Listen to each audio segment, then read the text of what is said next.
Welcome to another video. We have a Harvard University entrance examination question before us.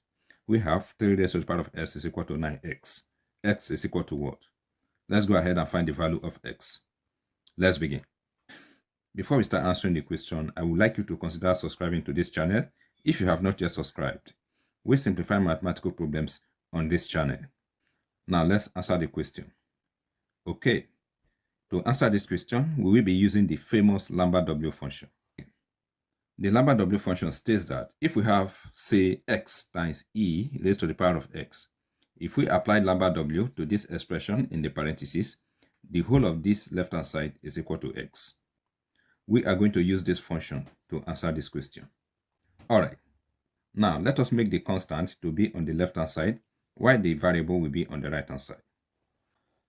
All right. First, let us divide both sides of the equation by 3 raised to the power of x. 3 raised to the power of x will cancel with 3 raised to the power of x.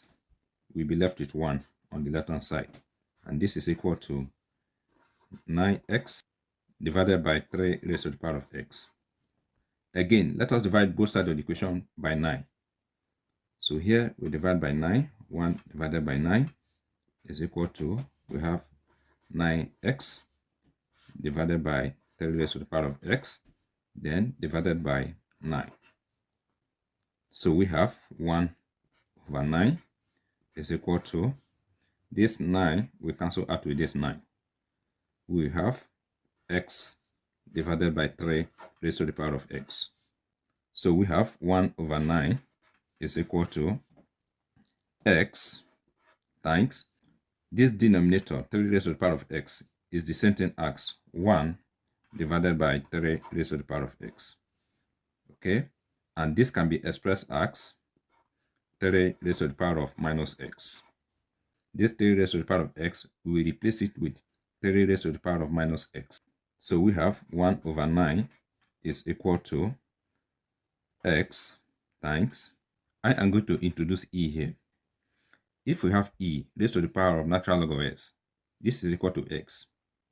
E and natural log cancel out, we'll be left with x. We are going to express 3 raised to the power of minus s in this form. So we will have e raised to the power of the natural log of 3 raised to the power of minus x. So we have 1 over 9 is equal to x times e. In the exponent, this minus s will come to the back. So we will have minus x times the natural log of 3.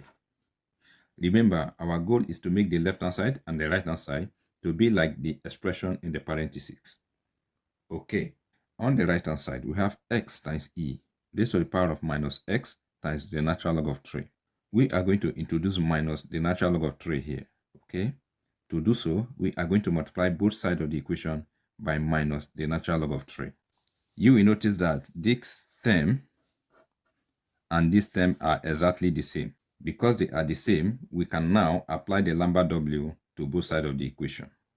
So we have the lambda w of minus 1 over 9 times the natural log of 3 is equal to, according to the lambda w, the whole of the right-hand side is just equal to minus x times the natural log of 3.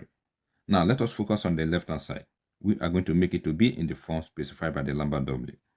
So here we will have the lambda w of minus 1 over 9. I'm going to multiply minus 1 over 9 by 3 divided by 3. Okay? 3 divided by 3 is equal to 1. If we multiply this number by 3 divided by 3, it does not change the value of the equation. Okay? Because 3 divided by 3 is 1. So we have 3 divided by 3 times the natural log of 3.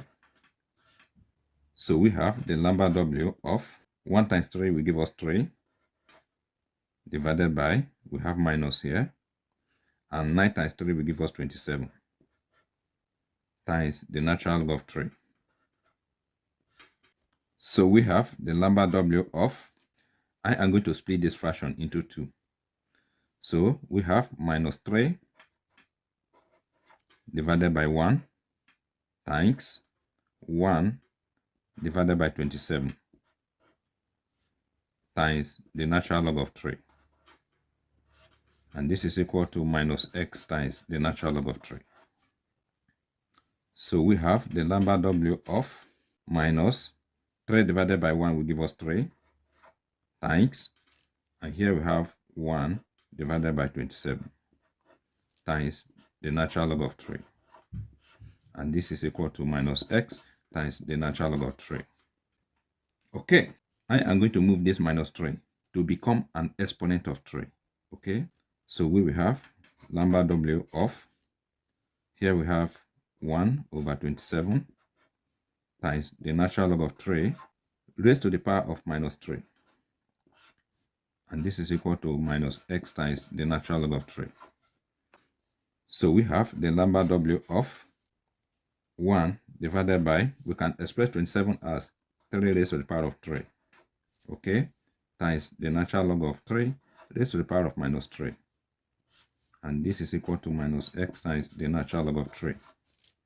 So we have the lambda w of, let us apply this rule. If you have 1 divided by a raised to the power of 2, this is equal to a raised to the power of minus 2. Let us apply this law here.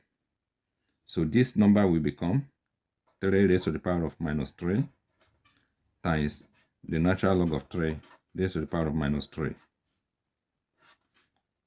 And this is equal to minus s times the natural log of 3. So we have the lambda w of, I'm going to swap the positions of these two numbers. So we have the lambda w of the natural log of 3 raised to the power of minus 3 times, I'm going to write this number as e raised to the power of the natural log of 3 raised to the power of minus 3. And this is equal to minus x times the natural log of 3. Okay, you will notice that this term and this term in the exponent are exactly the same. Okay, according to the lambda w, the whole of the left hand side is just equal to the natural log of 3 raised to the power of minus 3, and this is equal to minus x times the natural log of 3. So this power of minus 3 will come to the back. We will have minus 3 times the natural log of 3 is equal to minus x times the natural log of 3. Remember, we have to find the value of x. Alright, we have minus natural log of 3 here, and we have minus natural log of 3 here. Let us divide both sides of the equation by minus the natural log of 3. On the left hand side, this minus will cancel out with this minus, and natural log of 3 will cancel out with natural log of 3. We will be left with 3 on the left hand side, and this is equal to, on the right hand side, this minus will cancel out with this minus, and natural log of 3 will cancel out with natural log of 3. We'll be left with x. We have that x is equal to 3. So the value of x is 3. Thank you once again for watching this video. If you find this video helpful and informative, please subscribe to my channel. And do remember to like, comment, and share. All the best.